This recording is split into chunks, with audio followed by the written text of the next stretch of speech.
Bora lá, vamos começar nosso bate-papo. Bom dia a todos e a todas.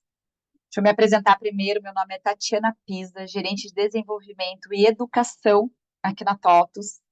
Estou aqui acompanhada. Primeiro, deixa eu me falar como eu sou. Sou loira, de cabelos longos, olhos claros, pele branca.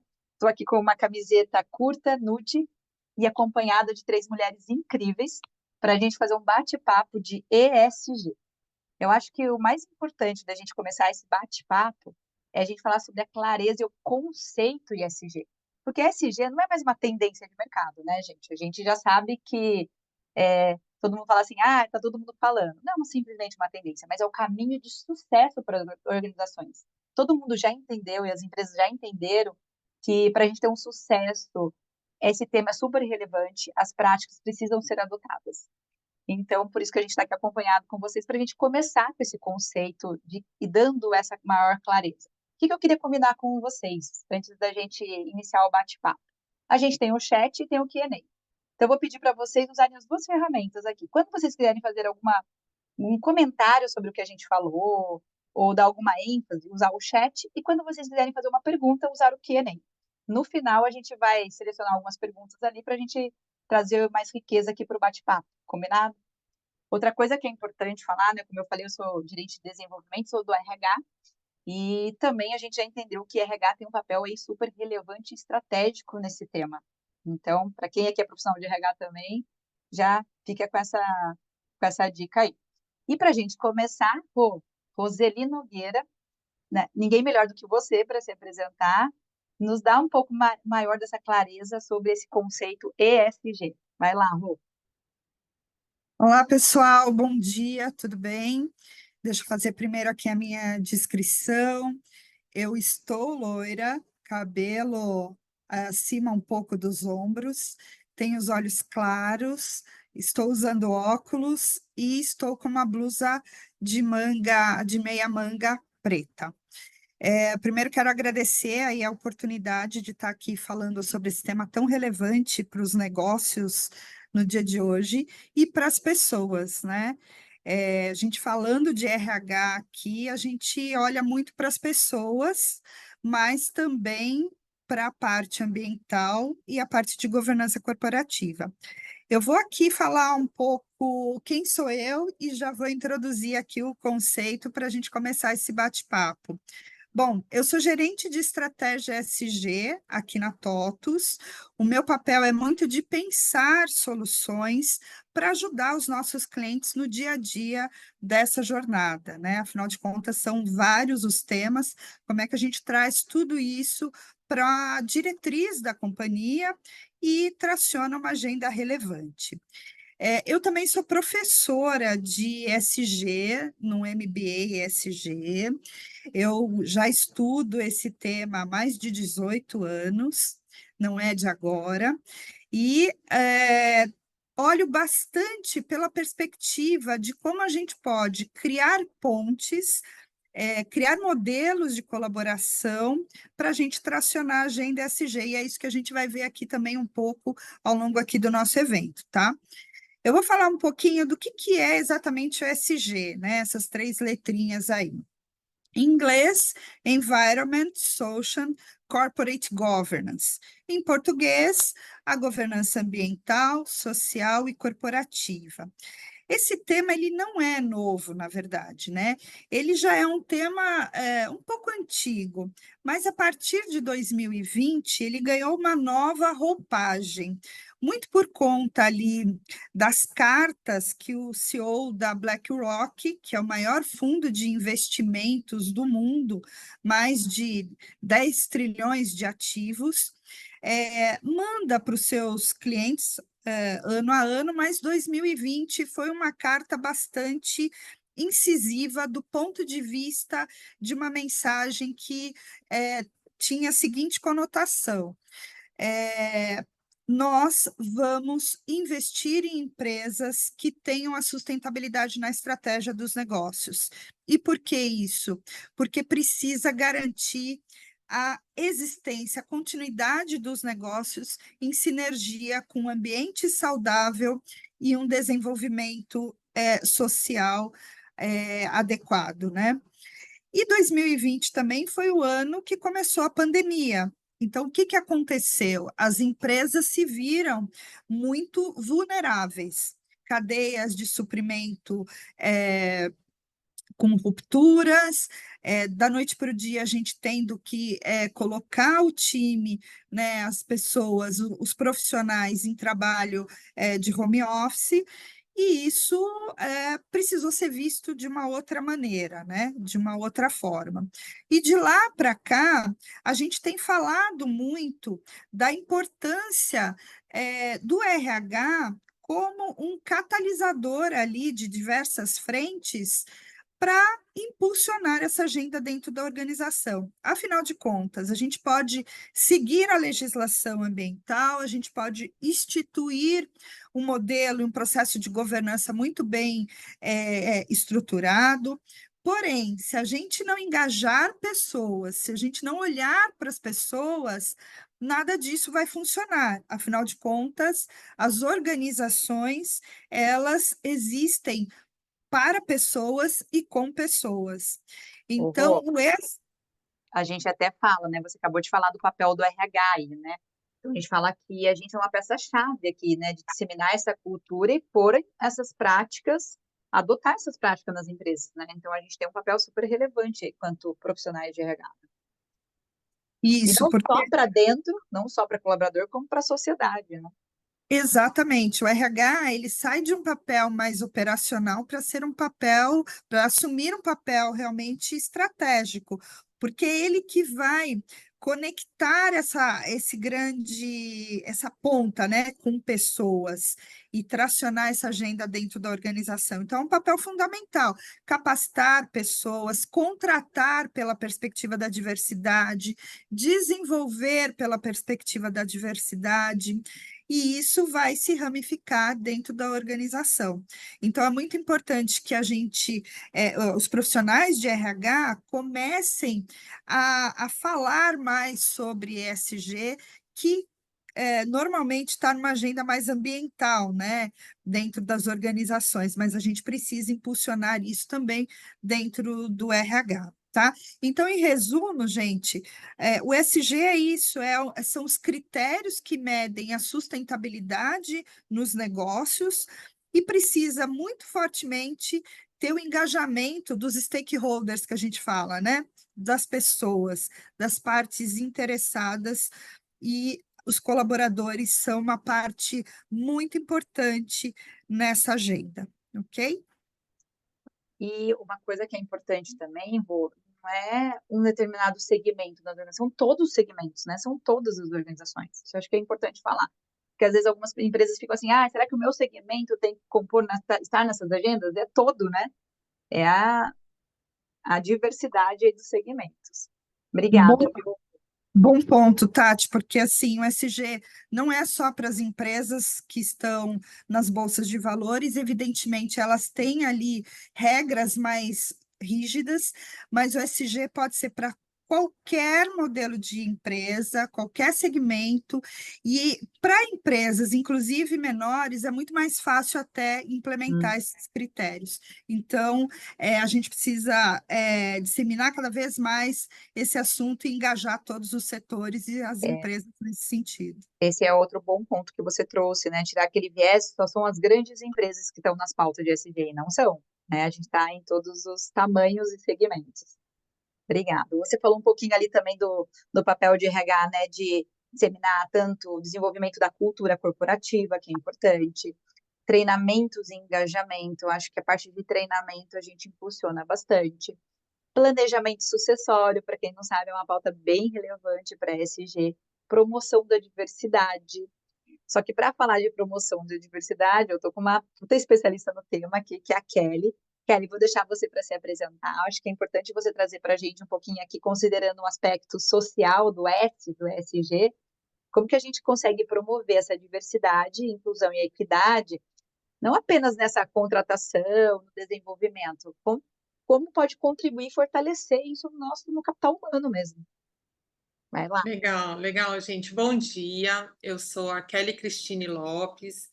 vou fazer a minha audiodescrição. Eu sou uma mulher negra, de tonalidade parda, tenho cabelo castanho escuro, um pouco abaixo dos ombros, encaracolado, olhos castanhos, estou com uma blusa azul com um detalhe um pouco rosa e branco.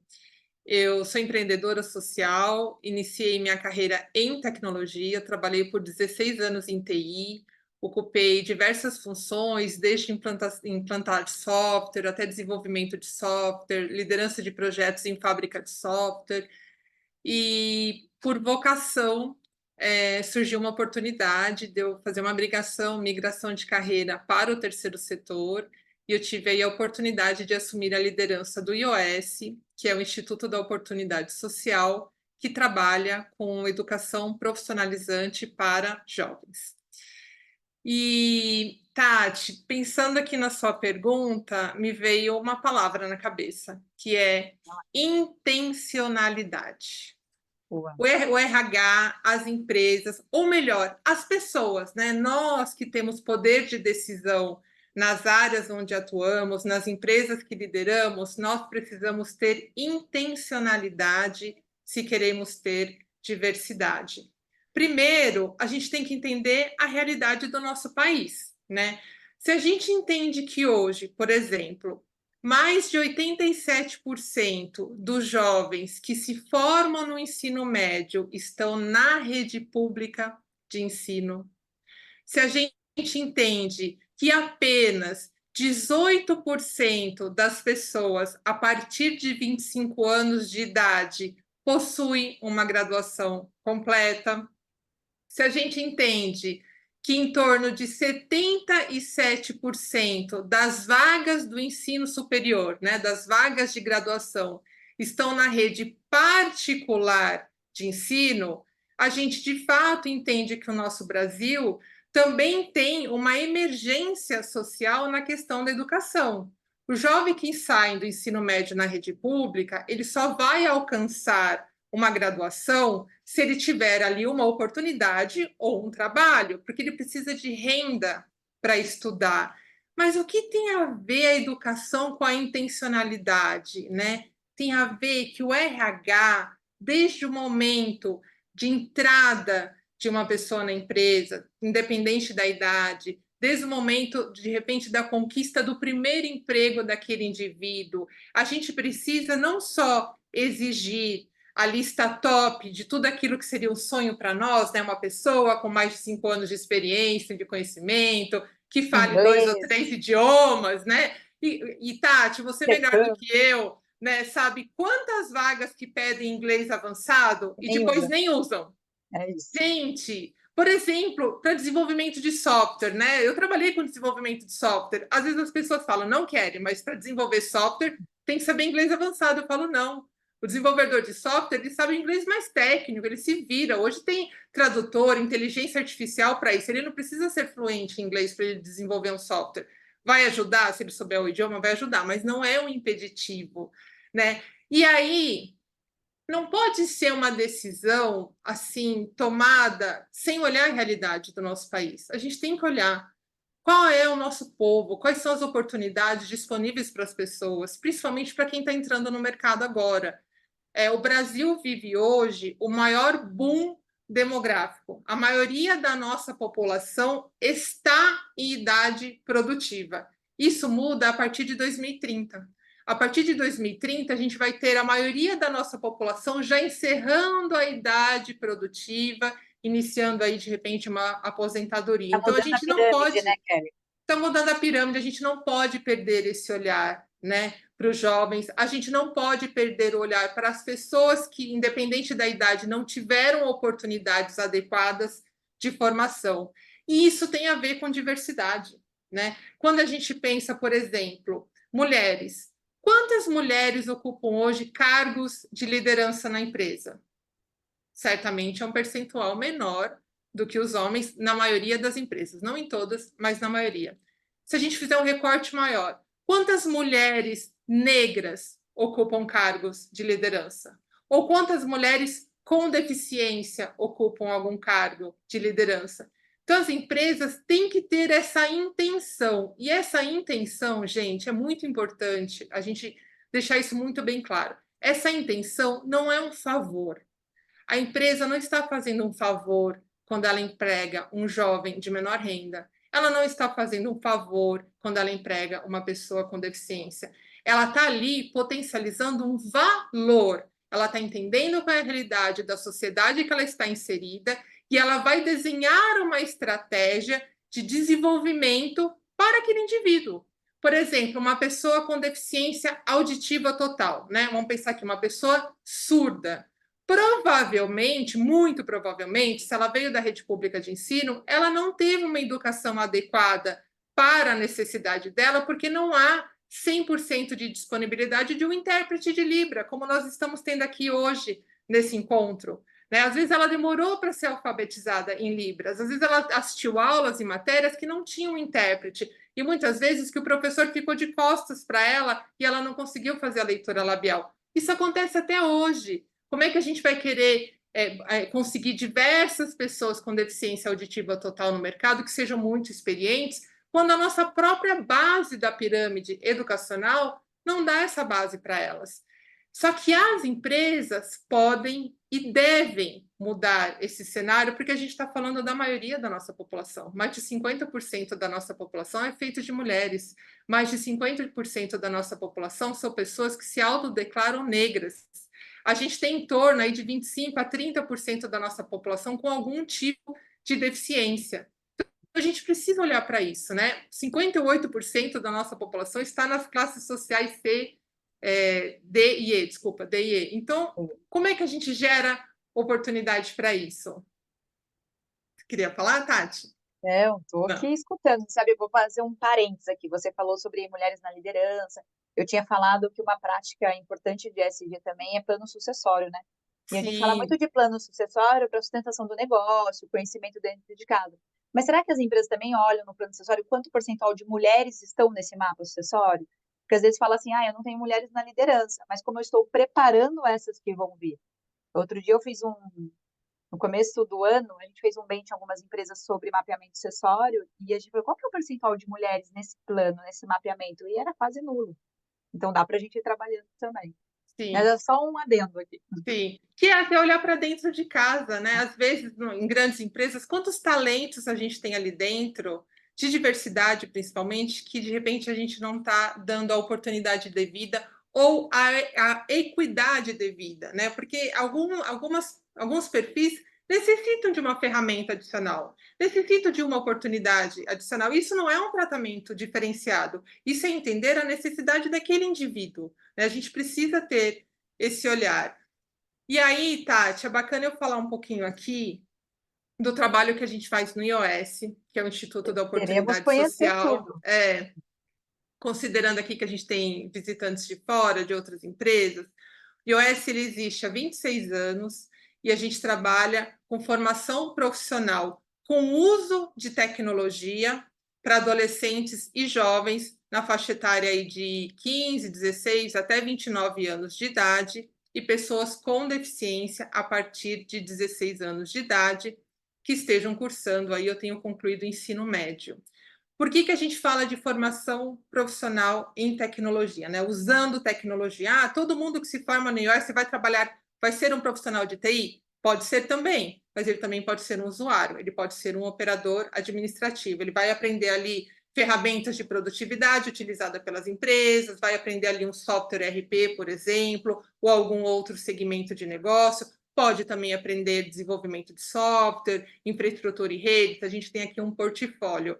Mas qual é o nosso maior diferencial? É o conhecimento técnico? Não. Nosso maior diferencial é o engajamento da juventude, porque a juventude está sem oportunidade. Então, a gente está entendendo que o jovem sem emprego, ele não ingressa na faculdade, pelos indicadores que eu apresentei, e no Brasil, ainda para piorar isso, nós temos apenas 11% dos jovens frequentando o ensino médio técnico, né? E quais outras oportunidades estão sendo dadas para os jovens?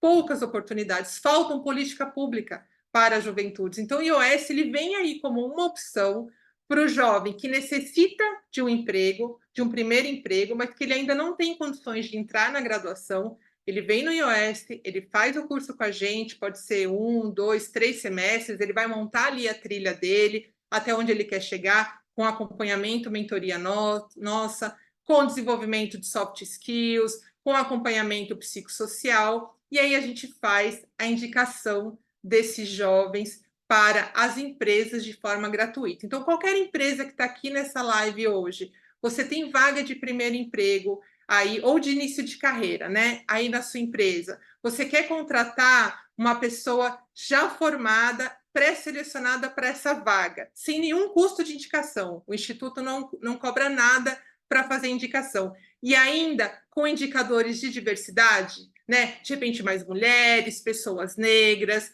público LGBT, pessoas com deficiência. O iOS pode te apoiar em todas essas indicações, inclusive continuar acompanhando esse jovem para que ele continue os estudos e o desenvolvimento dele, que é o que ele precisa para que amanhã ele possa, de fato, ter um desenvolvimento, uma oportunidade de liderança, assumir ali uma liderança de equipe ou liderança de área, ou ser um grande profissional de tecnologia da informação, por exemplo.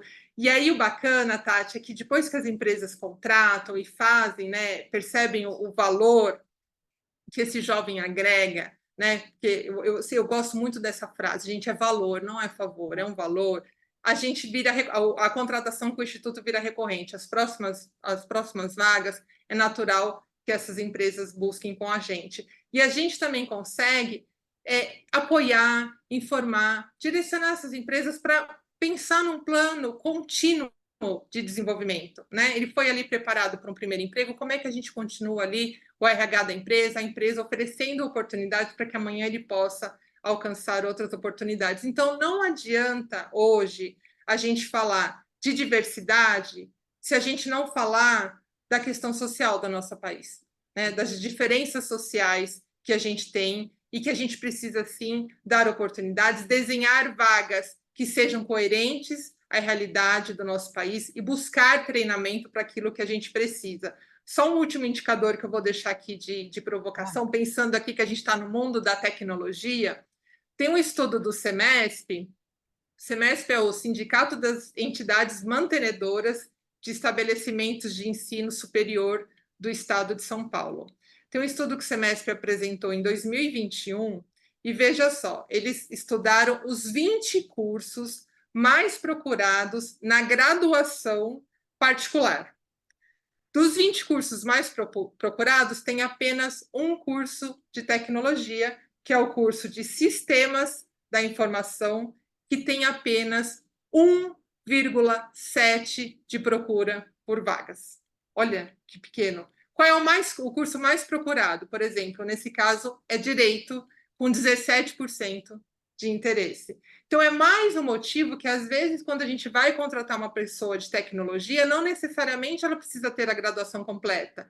Às vezes, um curso técnico, um curso profissionalizante já deu para essa pessoa a base que ela necessita para começar. E a tecnologia, né? Tá, a gente terminou essa live e já mudou alguma coisa, já tem alguma coisa nova para a gente Vamos dizer que é aprender. muito mais prática do que conceito. Muito. Então, a tecnologia ela vai prover essas outras oportunidades de aprendizado. Só que a gente tem que perceber que se hoje, além da nossa desigualdade social, já existe naturalmente, por N fatores, que nem daria para a gente falar todos aqui, de falta de interesse em cursos de TI, que cursos de educação profissionalizante e um outro olhar para a tecnologia também promovem a diversidade nas empresas. Então, a pergunta é ampla, a gente teria que fazer um debate grande aqui, mas mas a mensagem que eu gostaria de deixar aqui, intencionalidade. E se quiser ajuda, indicação de profissionais, vou deixar meu e-mail aqui no chat, fala com a gente.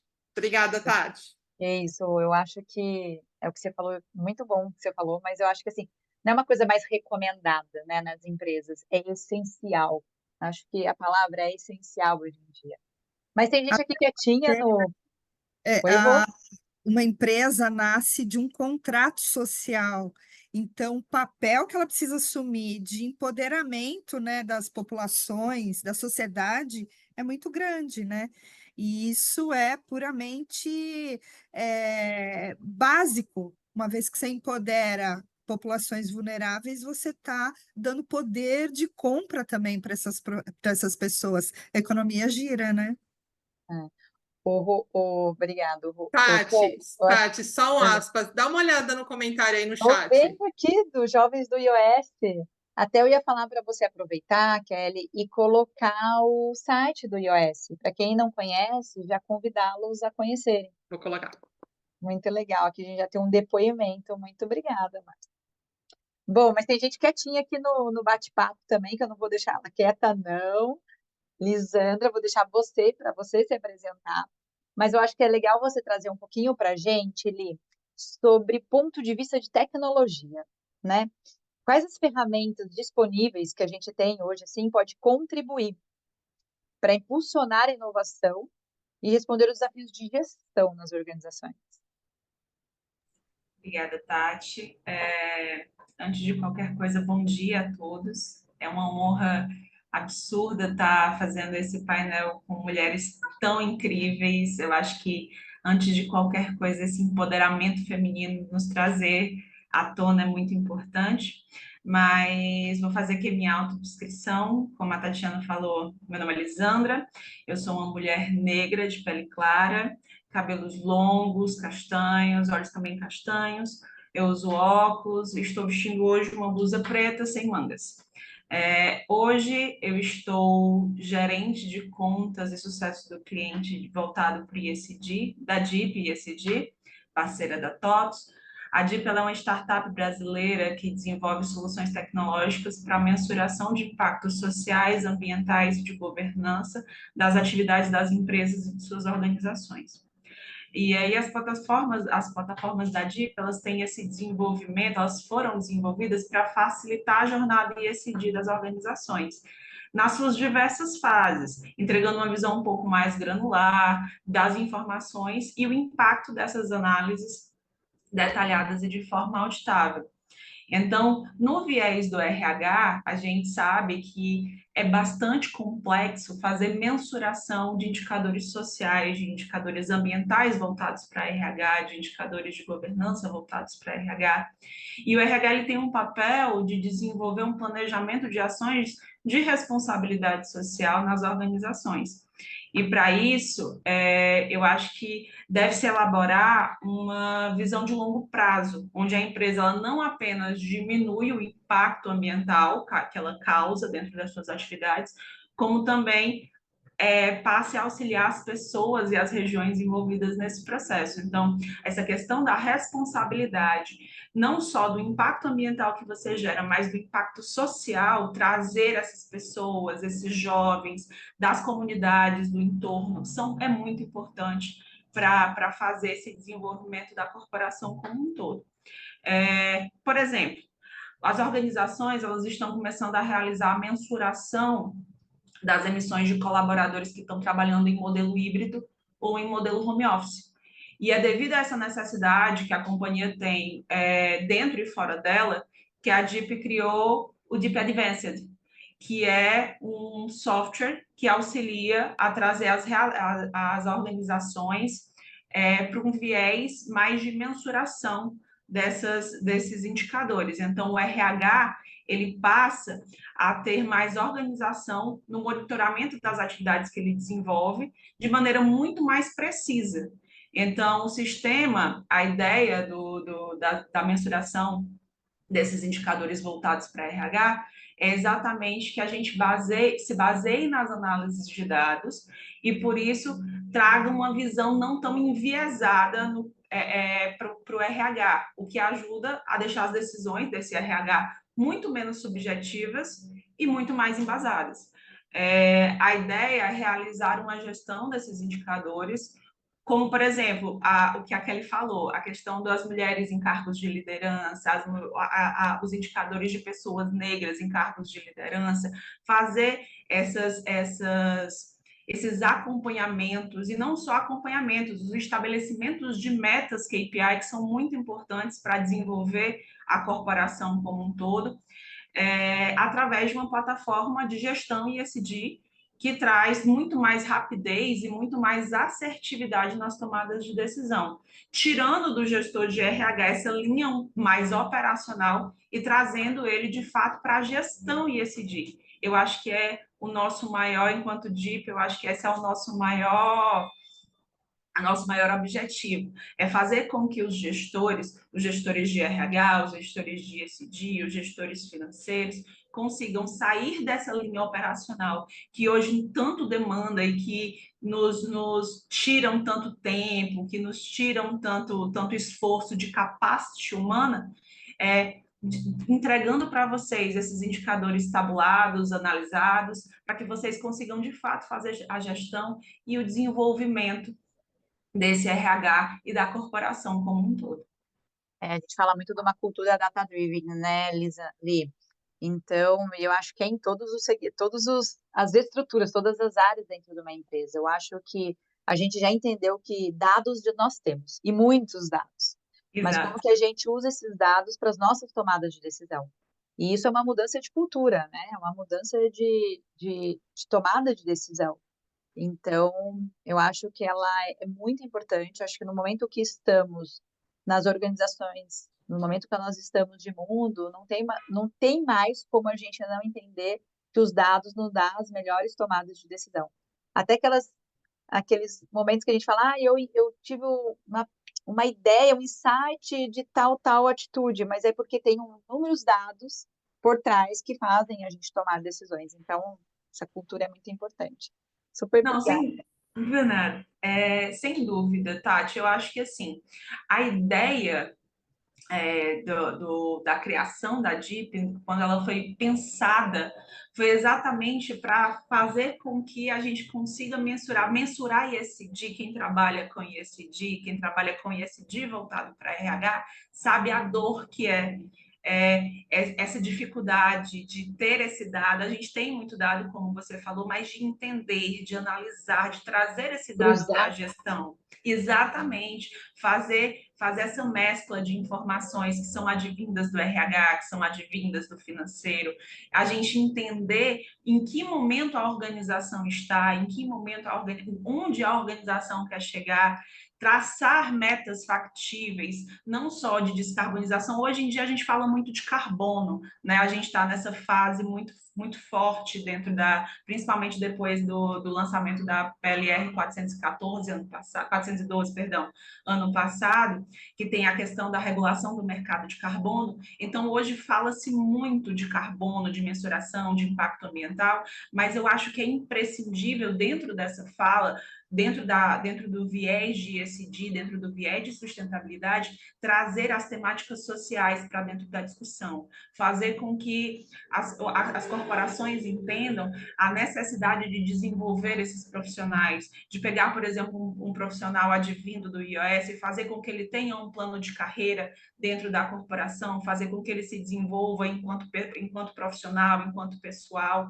Isso é extremamente importante e extremamente necessário. E, com certeza, quem faz esse desenvolvimento desse profissional dentro da corporação é o RH. Então, essa sensibilização ela é extremamente necessária nesse discurso. Muito bom. Bom, a gente está caminhando aqui para encerrar algumas perguntas que eu tinha, mas depois eu vou ver perguntas no chat também, tá? No Q&A. Mas, Rô, posso voltar com você aqui?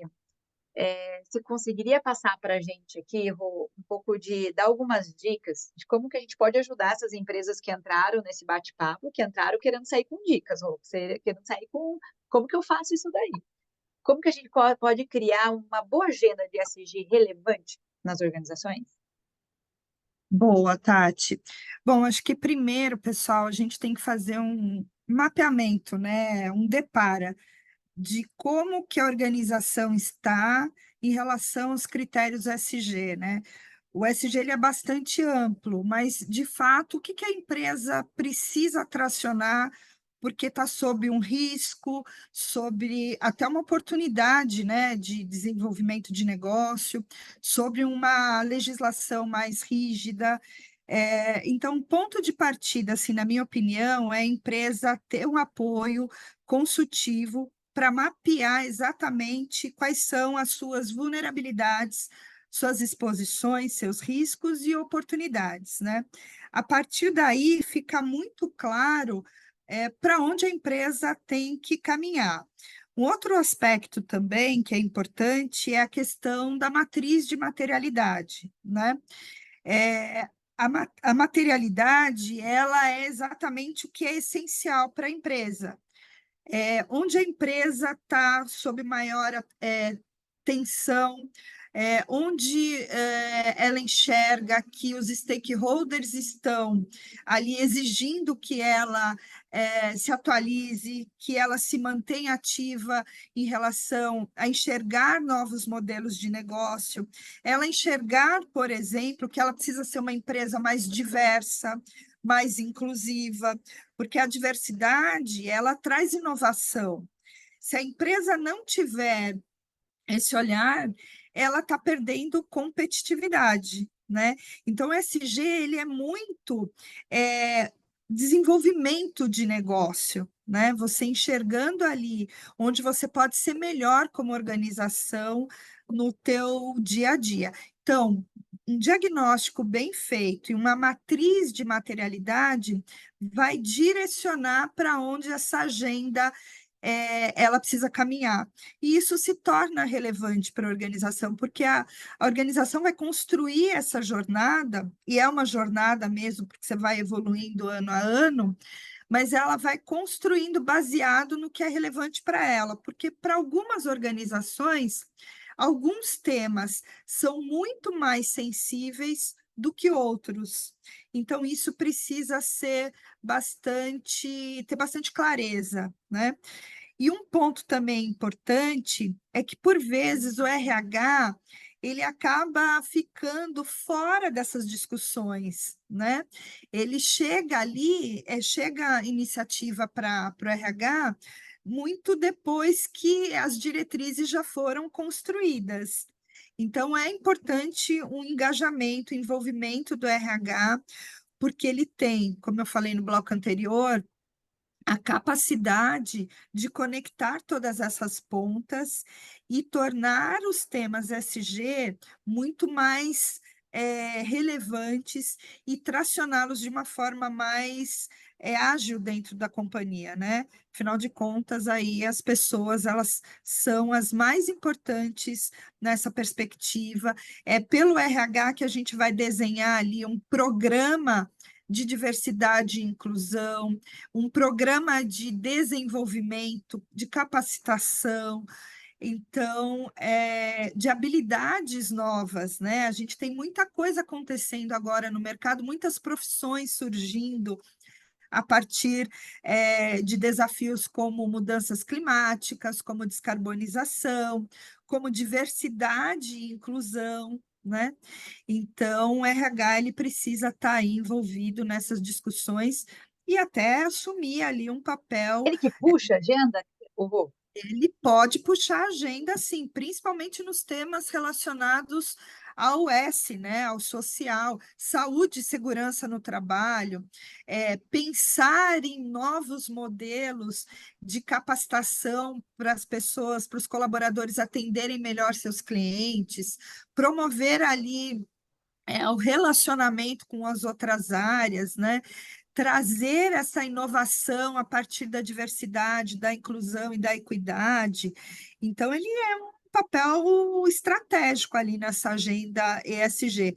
E a consultoria, ela pode dar para essa área e para todas as demais áreas da empresa toda a sustentação, todo o alicerce para entender para onde vai esse caminho e com segurança, né? Para não entrar ali no que a gente chama de greenwash, né? Fazendo só por fazer, só para ter ali um selinho no site. Não, tem que fazer com propósito, com intencionalidade, como a Kelly falou, até porque, gente, nós não estamos falando aqui de uma agenda desapegada do desenvolvimento econômico da empresa. Pessoas trazem dinheiro para a empresa, né? Pessoas desenvolvem negócios. Então, se você tem, por exemplo, uma diversidade, você tem uma capacidade inovativa, competitiva muito grande.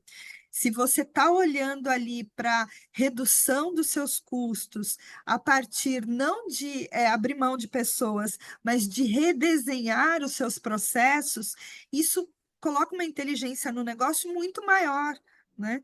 Então, a gente pode, como consultoria, inclusive, endereçar, criar programas mais estratégicos, mais alinhados com o que se espera de uma organização, do ponto de vista do impacto social, olhar para essa intersecção dentro da companhia, né, de envolver todas as áreas, engajar os stakeholders. Então, eu diria que assim, ter uma consultoria também hoje envolvida nesse processo dá uma aceleração e também coloca uma capacitação extra nos times internos aí, que é algo bastante relevante. A consultoria, inclusive, acho que apoia muito nesse diagnóstico, né? Porque a gente tem que pensar em práticas que conversem com a nossa empresa para ser sustentável. Como você falou, achei muito legal que você falou, é uma jornada. Não é da noite para o dia, não é uma agenda de 3 meses que você vai falar check, já está listo, não, é uma jornada, né? Um caminho Exatamente. longo. E assim, aqui dentro da TOTS, né, a gente é muito conhecido pelos nossos softwares, né? Sim. Nascemos com esse olhar, que faz todo sentido. Mas a gente também tem consultoria especializada em ESG, que aplica o diagnóstico, é um diagnóstico bastante robusto, baseado aí nos principais índices e ratings de sustentabilidade global. A gente constrói a matriz de materialidade no conceito de dupla materialidade, que é como o negócio impacta e como ele é impactado. A gente constrói as diretrizes, constrói programas de diversidade e inclusão, por exemplo, programas de eficiência na cadeia de suprimentos, olhando pelo aspecto, inclusive, da responsabilidade social de terceiros, né? Então, a gente, através da consultoria, tem toda essa jornada. E a gente conecta com tecnologias, entre elas a DIP, por exemplo, é uma das tecnologias que está com a gente aqui, né, nessa jornada. Eu acho, Exatamente. Eu acho que a gente precisa, antes de tudo, quando a gente tem esse viés mais voltado para o social, mais voltado para o RH, a gente acaba entendendo e se sensibilizando que, apesar de sermos empresas, né, aqui no caso de nós palestrantes, empresas de desenvolvimento de software, de desenvolvimento de dados, mas por trás de todo esse dado, por trás de toda essa linha de código, por trás de tudo isso e por trás de todas essas automatizações que são tão necessárias no nosso dia a dia, existem pessoas, existem desenvolvedores, existem analistas de dados, existem uma série de pessoas por trás de todos esses cargos que precisam ser desenvolvidas, precisam ter processos de treinamento, que precisam ter oportunidades de crescimento internos dentro da companhia. Então, o RH ele vem muito forte para trazer essa linha de desenvolvimento desses profissionais, essa linha de desenvolvimento não só dos profissionais que estão dentro da empresa, mas também a inserção de novos profissionais dentro da companhia, o aumento da diversidade, o aumento das capacidades, porque hoje a gente, como a Kelly falou no iniciozinho da frase dela, quando a gente começa a fazer captação de pessoas, a gente tem um perfil, né, muito específico. E eu acho que a partir do momento que a gente amplia esse perfil e começa a dar oportunidades para os jovens, para mulheres, e que muitas vezes nem estão tão capacitadas, mas que se capacitam dentro da empresa e passam a gerar cada vez mais valor para dentro da companhia, é quando a gente consegue entender que o RH está fazendo a sua função de maneira correta. perfeito, Li. Ô, Rô, tinha uma pergunta aqui para você que eu ia ler, mas eu acho que você respondeu e apagou. Você tem Foi até sem querer, é para o Márcio Santos. Então, vai lá, Rô.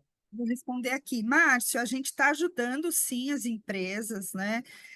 Até porque assim o SG ele demanda muitos dados e boa parte desses dados também estão nos RPs, né? E a TOTUS ela é líder de mercado na América Latina em sistemas de gestão integrado. Então, são mais de 75 mil clientes. Imagina a capacidade que a gente tem de apoiar os clientes nesses desafios, né?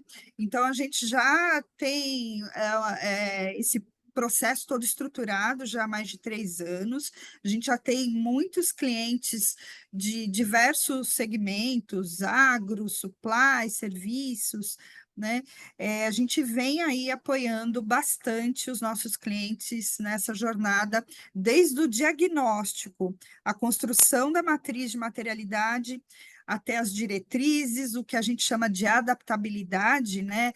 Tornando a organização mais sustentável, não só do ponto de vista de processo, mas também de capacitação, que a gente chama de capacitação sustentável, um pouco do que a Alice falou aqui agora, né? A gente engajando todo mundo, desde a alta liderança aos times operacionais, né? E colocando tecnologia nessa jornada. Então, já está bem estabelecido isso. Se você quiser depois me procurar, vou colocar aqui o meu e-mail, meu contato no chat, e a gente pode conversar um pouquinho, ok? Eu até ia pedir isso para você, Rô, porque a gente falou de uma consultoria que pode apoiar, né? Então, já por contato, assim como a Kelly pôs aqui do iOS, acho que é legal você deixar também o contato da consultoria, que se alguém precisar de apoio, a gente presta esse serviço também. A gente está caminhando para o final aqui, a gente queria ver se tem mais algumas perguntas. O Márcio, além de ajudar a gente com a pergunta, também é fã aqui do iOS mesmo, Kelly, então foi muito legal. Você viu que ele já falou que ele é fã mesmo. E queria escutar um pouquinho vocês. Se vocês querem fazer algum comentário, alguma pergunta, tem alguma dúvida, Eu queria aproveitar esse tempinho para vai lá, fazer Kelly. um comentário, né? Até a Lisandra falou da oportunidade, desenvolvimento de carreira. Queria só, de 1 minuto, contar a minha história. Eu tive a oportunidade de fazer ensino médio técnico. Escolhi por TI porque naquele momento tive um contato com o computador e eu fiquei assim apaixonada. Gente, o computador eram as telas verdes ainda, né? A maioria das pessoas que estão aqui não vão nem saber o que é isso, Não né? entrega a idade. Faz tempo. Não tem problema entregar a idade é experiência, mas assim, eu tive a oportunidade, venho de uma família simples, mas eu tive sorte de ter pais que sempre se preocuparam com a educação, né? Tanto minha quanto dos meus irmãos. E no ensino médio técnico, no segundo ano do ensino médio técnico, eu já tive uma oportunidade de trabalho de uma empresa que olhou para mim, enxergou ali um potencial. Naquele momento nem era vaga de jovem aprendiz, não tinha na época, era uma vaga de estágio, mas que entendeu que eu já tinha algum prévio conhecimento e que eu poderia ter a oportunidade de me desenvolver. Eu comecei a trabalhar dos 15 para os 16 anos de idade. Aos 21 anos de idade, eu já estava no meu segundo emprego e eu já era líder de equipe. Então, tudo na vida é uma questão de oportunidade. Às vezes as pessoas falam: os jovens estão desinteressados, os jovens só querem saber das redes sociais. Tem jovem desinteressado? Tem, assim como tem adulto também, né? Existem pessoas desinteressadas, independente da idade, mas tem muito, e é a maioria, tem muito jovem interessado. O que a gente precisa é dar a oportunidade, fazer uma mentoria, desenhar um caminho, mostrar para ele que sim, é possível ele arranjar um emprego na Avenida Paulista, na Faria Lima, na Berrini, né? Aqui para quem é de São Paulo, né? Porque às vezes o jovem tá ali na periferia. A gente tem jovem que nunca foi na Faria Lima, que não sabe o que é o emprego ali, né? Não sabe nem qual é a estação do metrô ali mais próxima. Então, a oportunidade. E o contrário, a gente fez um trabalho na TOTUS, acho que foi, agora não lembro onde, foi 2018 ou 2019, de retenção. E a gente conseguiu trazer um indicador que grande parte das vagas de primeiro emprego que foram preenchidas por jovens formados pelo iOS, eles tinham um turnover menor do que jovens que vinham de faculdades com mais oportunidades. Porque o jovem, que ele vem ali, ele recebe uma mentoria e traça um caminho, ele fica tão apaixonado por esta oportunidade e também tão agradecido, que ele quer de fato se desenvolver. Então, ele acredita na empresa, ele veste a camisa e ele vai atrás, ele batalha para não perder isso. Jovens com outras oportunidades querem experimentar e estão no direito deles também. Mas quando a gente olha assim para a carreira, o que a gente quer para a juventude, a gente tem que olhar essa mescla. Vou pegar um pouquinho daqui, um pouquinho dali e vou montar a diversidade que eu preciso, né? Mostrando aí novamente que tem o valor, né? O valor, né? Como a Roseli disse, as pessoas trazem negócio, geram dinheiro para a companhia. E isso a gente precisa trazer pela oportunidade. A gente não sabe o público que está aqui com a gente, né, a faixa etária, tudo, mas outro dia eu estava também numa palestra onde tinha um menino de 16 anos que estava se tornando empreendedor, criando uma empresa de ensinar educação financeira para outros jovens. E ele trouxe uma palavra que ele falou assim, é incentivar. Ele falou assim, vocês pais que estão aqui, incentivem os jovens. Eles precisam de incentivos, porque hoje a gente está falando muito desse, a gente quer protagonismo, a gente quer atitude, mas a gente precisa incentivá-los. Então, acho que fica uma dica aqui para todo mundo de vamos incentivar cada vez mais, não só os jovens, mas a todos nós, né? Obrigadão, Ké, por você contar um pouquinho aí da sua trajetória para a gente. Bom, acho que a gente chegou no final, não veio? Deixa eu ver se veio mais alguma pergunta para a gente finalizar. Bom dia, Kelly. O IOS está atuando no Rio Grande do Sul. Gostaríamos de abrir oportunidades para jovens na área de tecnologia. Temos um projeto em parceria com a Dell em Porto Alegre. Se tiver interesse, só me mandar um contato aqui no e-mail que a gente conversa. Olha lá, Edson. A Kelly já deixou o contato, então só entrar em contato com ela. Gente, obrigado. Um beijo em todos. Kelly, Liz, Rô, super obrigado pelo bate-papo. Muito importante aqui a gente estar discutindo e debatendo sobre o tema. Muito obrigada e um beijo no coração de vocês três. Obrigada. Beijo, gente. Obrigada. Tchau. Até mais. Até a próxima, hein, gente? Até a próxima. Até a próxima. Tchau, tchau.